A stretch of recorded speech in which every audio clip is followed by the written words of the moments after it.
ചേച്ചിയുടെ വീട്ടിലാണ്. ഇന്നലെ ഞങ്ങൾ ഇവിടെ വന്നതാണ്. അപ്പോൾ ചേച്ചി ഞങ്ങളൊരു പുതിയൊരു ഡിഷ് പരിചയപ്പെടുത്തി. കഴിച്ചിട്ട് നല്ല ടേസ്റ്റ് ഉണ്ടായിരുന്നു. നിങ്ങൾ കേട്ടിട്ടുണ്ടോയെന്ന് ഞങ്ങൾക്ക് അറിഞ്ഞുകൂടാ. എന്തായാലും അതൊരു വെറൈറ്റി ആയിട്ട് ഞങ്ങൾക്ക് തോന്നി. അതുകൊണ്ട് അതൊന്ന് നിങ്ങളെ പരിചയപ്പെടുത്താമെന്ന് വിചാരിച്ചു. ഇതിന് പ്രത്യേകിച്ച് പേരൊന്നുമില്ല, ഞങ്ങളൊരു പേരങ്ങ് ഇട്ടിരിക്കുകയാണ്, ചിക്കൻ കുടംപുളിക്കറി. അപ്പോൾ നമുക്ക് ഡിഷ് എങ്ങനെ ഉണ്ടാക്കുന്നതെന്ന് നോക്കാം. ചേച്ചി ഇവിടെ കുറച്ച് സാധനങ്ങൾ എടുത്ത് വെച്ചിട്ടുണ്ട്. ഇതിനാവശ്യമുള്ളത് നമുക്ക് എന്തൊക്കെയാണെന്ന് നോക്കാം. ചിക്കൻ ചെറുതായിട്ട് എല്ല് കളഞ്ഞ് പീസായിട്ട് എടുത്ത് വെച്ചിട്ടുണ്ട് ഇവിടെ. അതോടൊപ്പം ഉള്ളി ചെറിയ കഷ്ണങ്ങളാക്കി അരിഞ്ഞത്, വെളുത്തുള്ളി അരിഞ്ഞത്, പച്ചമുളക് അരിഞ്ഞത്, ഇഞ്ചി, ഉലുവ, കടുക്, വേപ്പില, ഉപ്പ്, ഇത് മഞ്ഞപ്പൊടിയും മുളക് പൊടിയും കൂടെ ചെറിയ ചൂടുവെള്ളത്തിൽ ചാലിച്ചത്, പിന്നെ വെളിച്ചെണ്ണ. എണ്ണ ചൂടായിട്ടുണ്ട്. അതിലേക്ക് കുറച്ച് ഉലുവ ഇട്ട് കൊടുക്കുക. അതിനുശേഷം കുറച്ച് കടുകും കൂടി ഇട്ട് കൊടുക്കുക.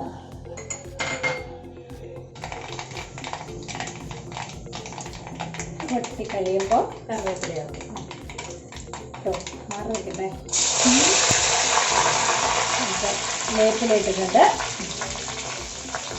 ഇനി അരിഞ്ഞ് വെച്ചേക്കുന്ന ചെറിയ ഉള്ളിയാണ്. സബോള ഇടാണ് ചേച്ചി. ഉള്ളിയൊക്കെയാണ് കൂടുതൽ ടേസ്റ്റ്. ഓക്കെ, അപ്പോൾ ചെറിയ ഉള്ളി നമ്മൾ ഇട്ട് കൊടുത്തിട്ടുണ്ട്. അത് നല്ലപോലെ വഴറ്റിയെടുക്കുക. ചട്ടിയിലായതുകൊണ്ട് ഒന്നുകൂടെ ടേസ്റ്റ് ആയിരിക്കും അല്ലേ? മൺചട്ടി വെക്കുന്നതിന് പ്രത്യേക ടേസ്റ്റ് ആയിരിക്കും. അപ്പോൾ ചുവന്നുള്ളി നല്ലപോലെ വഴങ്ങണം. ബ്രൗൺ കളറാണ്. ബ്രൗൺ കുറച്ചൊന്നാകുമ്പോഴത്തേക്കും നമ്മുടെ ഇഞ്ചിയും പച്ചമുളകും വെളുത്തുള്ളിയും കൂടെ നമുക്ക് ചേർത്ത് കൊടുക്കാം. അപ്പോൾ ആദ്യം നമ്മൾ എണ്ണ ഒഴിച്ച് എണ്ണ ചൂടാകുമ്പോൾ ഉലുവയും കടുകും കൂടി ഇട്ട് കൊടുക്കുക. അതിനുശേഷം അരിഞ്ഞു വെച്ചിരിക്കുന്ന ചുമന്നുള്ളി ഇട്ട് കൊടുക്കുക. സബോളേനേക്കാളും നല്ലത് ചുമന്നുള്ളിയാണ്, ടേസ്റ്റ് കൂടുതൽ. ചുമന്നുള്ളിക്കാണ് ചേച്ചി പറഞ്ഞത്.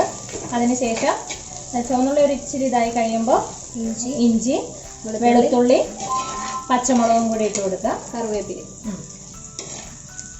അതിനുശേഷം നല്ലപോലെ വഴറ്റിയെടുക്കുക.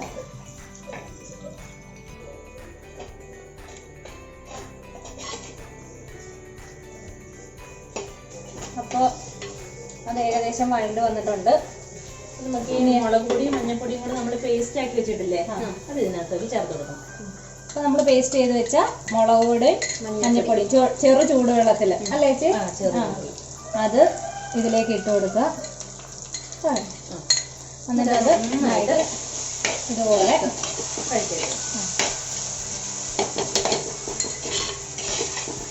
മുളക് പൊടിയുടെ പച്ചമുളകൊക്കെ മാറുന്നല്ലേ. എന്നിട്ട് എണ്ണ തെളിഞ്ഞ് വന്ന വരെ ഒന്ന് വഴറ്റിയെടുക്കണം.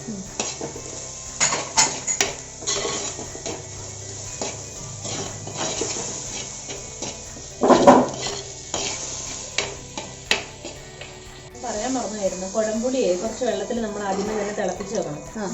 എന്നിട്ട് ആ പുളിയും വെള്ളവും കൂടെ നമുക്ക് ഇതിനകത്തോട്ട് ഒഴിച്ച് കൊടുക്കാം. ആവശ്യത്തിന് വെള്ളം പുളിയും കൂടെ അല്ലേ? അല്ല ചേച്ചി, ഒരു കാര്യം ചോദിച്ചോട്ടെ, തിളപ്പിച്ച് വെക്കണം എന്തിനാ? അല്ലാതെ പുളി വെള്ളം തിളപ്പിച്ച് വെക്കുമ്പോൾ പുളി നന്നായിട്ട് ഇറങ്ങുമല്ലോ, നമ്മുടെ കറിയിൽ നന്നായിട്ട് പുളി പിടിക്കും. ഓക്കെ, അപ്പോൾ മുളക് പൊടിയും മഞ്ഞപ്പൊടിയും കൂടിയുള്ള പേസ്റ്റ് വഴറ്റിയ കൂട്ടത്തിൽ ചേച്ചി തിളപ്പിച്ച് വെച്ചിരുന്ന പുളി വെള്ളം ഒഴിച്ചു കൊടുത്ത് ഈ സമയത്ത് നമുക്ക് ആവശ്യത്തിനുള്ള ഉപ്പും ചേർത്ത് കൊടുക്കാം. ഈ സമയത്തിന് ആവശ്യത്തിനുള്ള ഉപ്പും ചേർത്ത് നല്ല രീതിയിലൊന്ന് നന്നായിട്ട് തിളയ്ക്കണം. ഇനി ഇത് തിളച്ച് വരട്ടെ. അപ്പോൾ ഇത് നല്ലപോലെ തിളച്ചിട്ടുണ്ട്. അതിനുശേഷം നമ്മൾ എല്ല് കളഞ്ഞ് നുറുക്കി വെച്ചിരിക്കുന്ന ചിക്കൻ ഇതിലേക്ക് ഇട്ട് കൊടുക്കുകയാണ്.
ചേച്ചിയുടെ ചിക്കൻ കുടംപുളിക്കറി ഇവിടെ റെഡി ആയിട്ടുണ്ട്.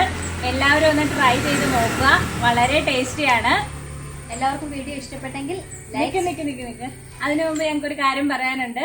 ഞങ്ങളുടെ ക്യാമറാമാനെ ഞങ്ങൾക്കൊന്ന് പരിചയപ്പെടുത്തണം. രേഷു ഇങ്ങ് വന്നേ. ഇതാണ് ഞങ്ങളുടെ ക്യാമറാമാൻ. രാവിലെ തൊട്ട് ഞങ്ങൾക്ക് വീഡിയോ എടുക്കാൻ സഹായിച്ചത് രേഷു ആണ്. കിടക്കപ്പായ എന്ന് വിളിച്ചെഴുന്നേപ്പിച്ച് കൊണ്ടുവന്ന് നിർത്തിയേക്കുന്നതാണ്. ഇപ്പൊ സമയം ഉച്ചയായി. അപ്പൊ രേഷുവിന് ഞങ്ങളുടെ AR ഏഞ്ചൽസിന്റെ പേരിൽ നന്ദി രേഖപ്പെടുത്തുന്നു. മാത്രമല്ല ചേച്ചിയുടെ സ്പെഷ്യൽ ആയിട്ടുള്ള ചിക്കൻ കുടംപുളിക്കറി കൊണ്ടൊരു ചോറ് നിങ്ങൾ കൊടുക്കുന്നതായിരിക്കും.